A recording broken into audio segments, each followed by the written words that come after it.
Here's a food for thought. How open are you to being child-free?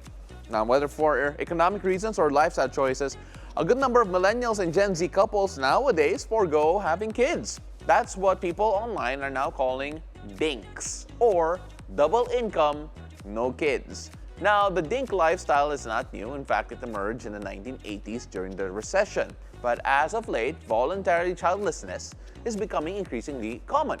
Now, of course, there's a lot to talk about with regards to that because we're talking about typically married couples Yes. who are both working and Yes. choose not to have kids. Yes. And I'm assuming that there's a lot of reasons why. It's, first of all, I think economically speaking, mahal magkaanak. Ang mahal talaga. Yeah, I mean, absolutely.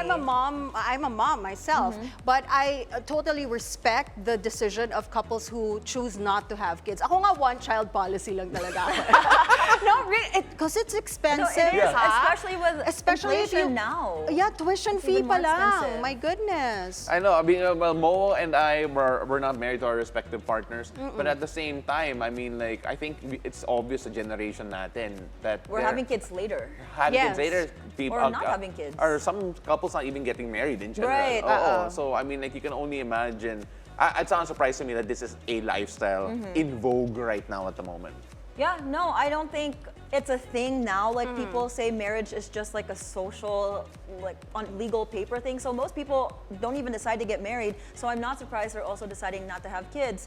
But most of those DINKs, or Paolo and I called it earlier, the sinks, we made a new one, the single, not married ones, they're having kids in animals. Have you heard about that? Fur parents. Fur parents. Yeah, Yeah, so yeah, a yeah. lot of them Yes. are having different. But do you know who are the angriest about this? Yung mga lolo at lola. Oo. Yung mga gusto ng apo Oh sa my goodness, ano. wow. Have your grandparents asked you if you're having Yeah, kids? but that's I mean, like, you know, the pressure is there even from my parents in general. I Yeah, mean, like, yeah. I'm sure it's not just one thing or the other, especially for those.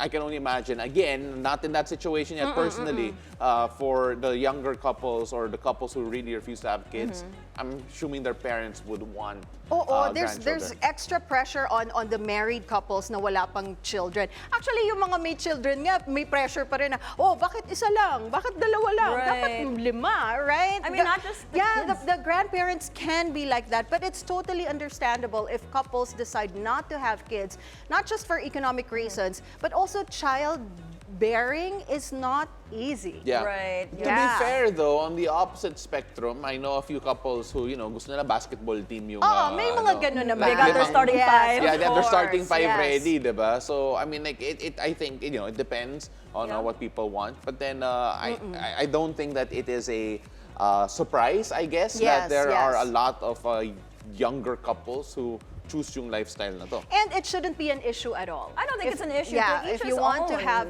kids, if you Yeah. want to have a lot of children, it's a big responsibility. If you think you can handle it, then Right. go for it. Pero feeling ko nanghihinayang lang yung mga older generations, yung mga parents of those couples, especially if you only have one child, so that means baka mawawala na yung family line mo. Yeah, Right. After yes, that yes. generation. So I have a feeling that's going to be the reason Probably. why And there's pressure. Yeah, there's pressure. And they're so used to normally, like, their generation, they have kids at what, like 19 years Yeah. old? Yeah, Like yeah. 20? Sometimes by accident, but yes. Yes, Yes, but they, yes. so they're used to it. And now our generation, we're shifting to later age. And like we said, no Yeah. kids if they want. But there's nothing wrong with it. Yeah. Each his own, like I said. 100%. Yeah.